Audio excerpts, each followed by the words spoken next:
Hey everybody, how you all are doing and take, man? I hope you all are doing great out there. Today we're gonna be watching Sumerian mythology explained. I always hear about the Sumerians this, the Sumerians that. So I might want to see what the vibe is there, you understand? Welcome to Mr. Giant Reacts and Ting and Ting and Ting. I'm Mr. Giant and I ain't gonna keep you all waiting too long at all, at all, at all. Let's YouTubers simmer, learn something about the Sumerians. The strong commanded and the weak obeyed. That was the law of the ancient Sumerian religion, a law that was followed even by the gods themselves. In this video, we'll learn about creation, divine incest, gods, human creation, Gilgamesh, the underworld, and its demons. Before you watch this video, tell me in the comments, do you think the Anunnaki were alien overlords who mated with monkeys to create humans? Don't worry, I'll only judge you a lot. Black-headed people, or Sumerians, as we know them today, were likely driven out of their home in the east, probably near the archaeological sites of Gunur-Tepe, Yanau, in today's Turkmenistan, due to severe droughts, and immigrated into the southern parts of Mesopotamia, a region between the rivers Tigris and Euphrates. The names of those places there are so cool. Turkmenistan, I don't know if I pronounced that right, but the names are so cool, and there's places there that nobody's ever heard of before. I mean, to think there's countries people haven't even really pay attention to and haven't heard of before, especially in that region over there, you know what I mean? That would be a nice place to just go do an expedition, you know what I mean? Make you wonder if how their culture have survived, because they're so isolated. That'd be a cool trip to take. Today's Iraq and Kuwait around 5500 BCE. Once there, they interacted with the local peoples, especially the Ubaid people, who was the dominant culture in the region. During the Al-Ubaid period, from circa 6400 BCE to circa 4100 BCE, after the Al-Ubaid period, the Sumerians became the dominant people in Mesopotamia, with a civilization consisting of several city-states that were allied at times, but mostly waged brutal wars against each other. The history of the Sumerian society tells us that it was the first in many things, inventing many tools that are used until this day, such as writing. In the beginning, there was Nama, the great goddess of the primordial sea, which encompassed the entire existence. Then she gave birth to Anki, a great cosmic mountain composed by the union of An, the sky god, and Ki, the earth goddess, commonly known as Ninhursag. When these two gods were born, they were basically glued together, and because of that strong proximity, they conceived Enlil, the god of air and wind, thereby creating the atmosphere, which separated them a little. The separation was increased.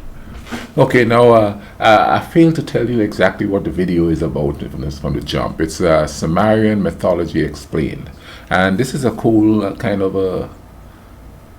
This video here interested me because of nobody really explains African mythology unless it's to demonize their mythology. You understand what I'm saying? Thing. So yeah, that's what drew me towards this video here. Sumerian. Don't know why I said Samaritan. Sumerian mythology. Let's keep going here. When An carried the lapis-lazuli sky to the great heights, and Enlil placed the earth over the primordial sea, therefore creating the world. And so the earth of Ninhursag provides a firm and fertile ground. The air of Enlil fills the entire world, and the sky dome of An prevents the torrential waters of Nama from entering the world and ushering its destruction. After an uncomfortable series of incessant... You know what's interesting about mythology and stuff like that, and even if you want to put religion involved in it today, it seems like it's the man's way of explaining things they don't understand. Like religion as we know it today have some semblance of wanting to explain life after death. So you die, you go to heaven, you get judged and all of that. Back then it seems like it was a lot of practicality, like, okay, this massive body of waters that we can't explain, that there must be a God in charge of that. Oh, wait a minute, we don't know much about the skies, you know what I mean? It's just this vast thing up there, we'd have no way of explaining it. So there's a God, somebody that we don't see or speak to, that's in control of that. Because obviously there's water falling out of it. There's heat coming out from the sky. How do you explain that? There's got to be somebody up there regulating it. You know what I mean? Same thing for mountains, It's like, how did they get there? You know what I mean? Somebody had to build them. There's a God that's up there, He's ruling over it, or the God of the trees, or God of certain animals and stuff like that. It's a warrior God that's with certain animals. That's why they're out there hunting and killing and stuff. Things that, which is kind of odd because we had warrior gods too, as human beings, guiding what we do and who we do it to, in essence. You understand what I'm saying? Let's keep going here. Several gods, or Dingir, as they were called, were born and received their dominions, therefore ruling over certain aspects of reality according to their nature, or having burdens placed upon them by the more powerful gods, such as Enki, the god of wisdom, son of Nama, and An. According to the ancient Sumerians, the gods could transform themselves into any form, including animal, human, elements of nature, celestial bodies, or none, if they so wished. It's believed that the Sumerians had thousands of gods in their pantheon, but only 20 are the most commonly cited, and they are An, Ninhursag, Enlil, Enki, Nisaba, Ninlil, Nana, Nergal, Bau, Ninurta, Ereshkigal, Inanna, Utu, Marduk, Nanshe, Ninisina, Nungal, Dumuzid, Ningishzida, and Gilgamesh. These gods were part of the Anunna or Anunnaki class, and some, such as Marduk and maybe Enki, also belonged to the Nungalen class. In later, the gods even had a hierarchy, a class, of course, too. It could be a matter of translation that we are, segmenting them into classes and stuff like that. But that's what they seem to be saying here. I guess they're having like the one God idea sort of take away the class in gods. Have one omnipotent one. Periods. The word Anunnaki took over the word Dingir, the Sumerian word for God, and became synonymous with the word God, meaning that every single Sumerian god was in fact an Anunnaki, a word that can mean children of An, offspring of royalty, or offspring of the prince, but not all of them were made equal, since there was an upper echelon amongst them, which was called the Great Gods, and was comprised of An, the sky god, Ninhursag, the earth goddess, Enlil, the god of air and wind, Enki, the god of wisdom, Ishkur, the god of storms, hurricanes, lightning, and thunder, Ninlil, the queen of the gods, Nana, the moon god, Utu, the sun god, Inanna, the goddess of law, Ninurta, a warrior god, Nuska, the celestial emissary of Enlil, and Nisaba, the scribe goddess, and No.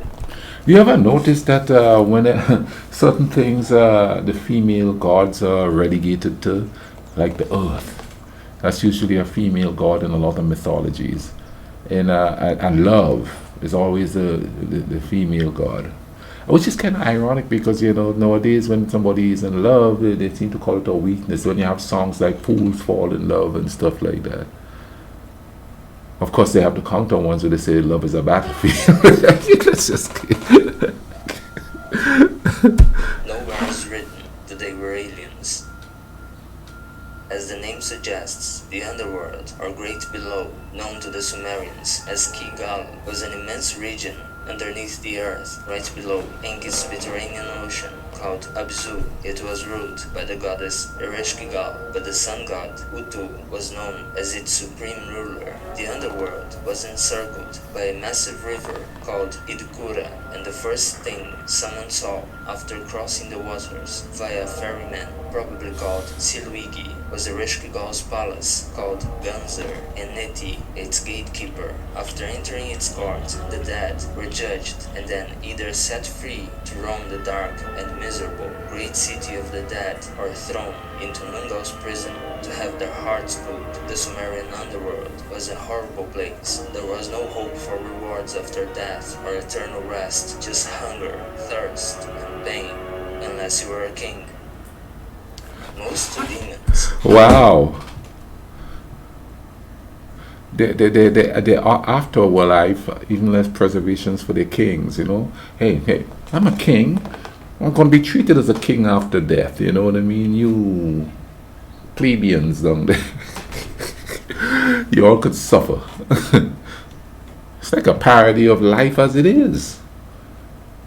You know what I mean? I'm rich, I've got all the material things, you know what I mean? And I'm living nice and good, and you down there, you know, or paycheck to paycheck, you know what I mean? So one could say that, you know, we're pretty much living in hell as it is, working from paycheck to paycheck. Let's get going here. Lived in the underworld. The parodies. They were not prisoners there. Paradoxes. They just liked the darkness, but could also crawl their way to the surface, as they often did, to enter people's homes at night and sit by their beds, causing them horrific nightmares and several mental illnesses. These demons spawned into existence from the earth and were not able to tell right from wrong. They had vastly different forms, intelligences, and abilities, and were divided into many classes. One demon that rose above all others was the Asag. He was a brutal dictator who ruled over the farther lands and the mountains and its deities, until word of this got to the warrior god Ninurta. Ninurta got really mad about it and went on a rampage that only ended with him ragdolling the Asag and dancing over his corpse. That battle was horrible. No, check this out. You see, most religions have the evil, dark side, you know, the gods that would wreak havoc on people and stuff like that. So let's say a group of people come in to colonize that region. It would be easy for them to demonize a religion by emphasizing those specific deities that are evil. No, they believe in that kind of stuff. We believe in, you know, love and togetherness, and pump up their gods that believe in love, and downplay the gods that believe in evil and stuff like that. Now, it also depends on how they teach it, because modern day Christianity is a lot of fire and brimstone and death, and you're going to die and go to hell and stuff like that. That is used to scare people into believing. It could also be used to scare people into believing that those people believe in some crazy stuff and they're evil. Wow. It just depends on who's got the mic and who's going to drop the mic with a story to make other people believe who is good and who is bad. So many people died. Long after the initial creation, the gods built several cities, and then one day, Enki decided to build a perfect city, Braggadocious fought for his wife, Ninskila, and so he did, because he was a god, and gods do whatever they want, especially when they are powerful. The city was called the Dilmun, and it truly was a paradise on earth, where there was no fear, war, sickness, old age, or death, and no one was ever sad. Imagine not being sad all the time. Dilmun. That's how they danced back then? Paradise for quite some time, enduring its glory. Enki, and in her sag, Chitter, conceived several gods. The main one among them was Nanshe, the goddess of fishes and birds. Until this day, no one knows precisely where Dilmun was built, but it's believed that it actually existed and was probably destroyed by a great flood. Ooh, foreshadowing. Soon after. So now, you know, were they gods also human? It seems like there's a sort of a merge in there, because, you know, for one, the kings didn't go to hell. Was it because they saw them as gods? Number two, they talk about these ancient mythical cities that the gods built. Is it why they call it mythical? Because they say, is it the gods telling the people to build it, or they believe that the god was actual manifestation of some kind of being that's actually building these cities? Comment down below. Enki created Dilmun, and by that, I mean after he forced the minor gods to build it, he decided to take a nap, and the minor gods, or Nungalene, were pissed. Their anger made Nama, go down to the depths of the Abyssal, Enk's great subterranean ocean, to wake him up and beg him to create a substitute for them, and that's why humans were made. After the gods formed humans out of the clay of the Abyssal, they decided to do a fun challenge and create humans with deformities, handicaps, and severe illnesses. And they also established human reproduction and made a weird-looking baby called a mule. But it was all fine in the end, because no matter how messed up humans were, we all had a place in this world, according to the gods. In the beginning, the gods loved humankind, a bit too much at times, but something pissed them off, dude, and they got together in a council meeting and were like, let's kill humans, they're annoying. And the other gods were like, alright, so they brought down a great flood. Yes, the one I foreshadowed. Foreshadowed? Is that a word? Foreshadowed. The one I foreshadowed. However, before the flood came, a humble king called Noah, Yusudra, built a giant boat filled with animals and probably some people as well. And after 7 days, humans didn't die. And so the gods just gave up. What? Why? Why not fire or sex robots? Not only did the gods give up, but also made Yusudra immortal and let him rule a kingdom east of the city of Dilmun. What the Well, I guess they felt embarrassed. Gilgamesh was a Sumerian demigod and king of the city of Uruk, who killed a snake at the base of the first tree, called Haluk tree, killed the first ever recorded monster, called Huawa, for no reason whatsoever, killed the bull of heaven, which was probably a chthonic god, called Ugalana, who was brought to earth by the goddess Inanna, the goddess of love, which was also Ugalana's sister-in-law, to kill Gilgamesh. Yeah, that angered her sister. And Gilgamesh also lost some toys that fell into the underworld, which resulted in his slave and best friend, Enkidu, dying whilst trying to recover them. What a jerk, Utu, the sun god, brought Enkidu's soul from the underworld to say goodbye to Gilgamesh, and after hearing his friend's account of the afterlife, he became terrified of dying, but died anyway, and became a king and judge in the underworld. The Anunnaki were worshipped by everyone, even though some were more akin to demons. They received oblations of all sorts, such as animal meat, vegetables, cakes, valuable items, and weapons, because it was believed that only they could ease the human suffering in the underworld, mainly by providing them with food and water. Nowhere in the Sumerian clay tablets we read about spaceships or monkey shagging, but that could have been a Babylonian thing. I don't know. Okay, now that was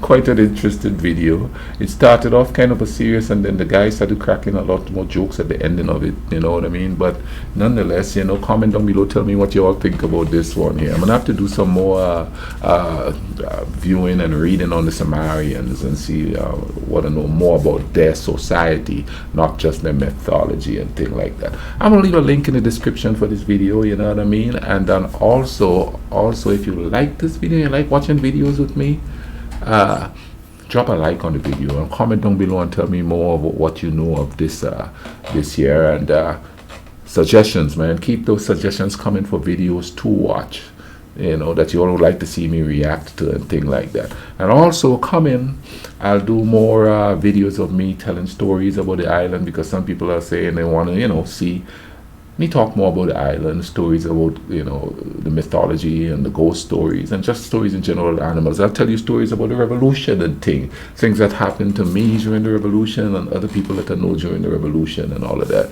Now we could share some stories, because I know some of you who watch my videos have experienced similar things that I have too, you know what I mean? But in the meantime y'all take care of each other, alright? Cool runnings.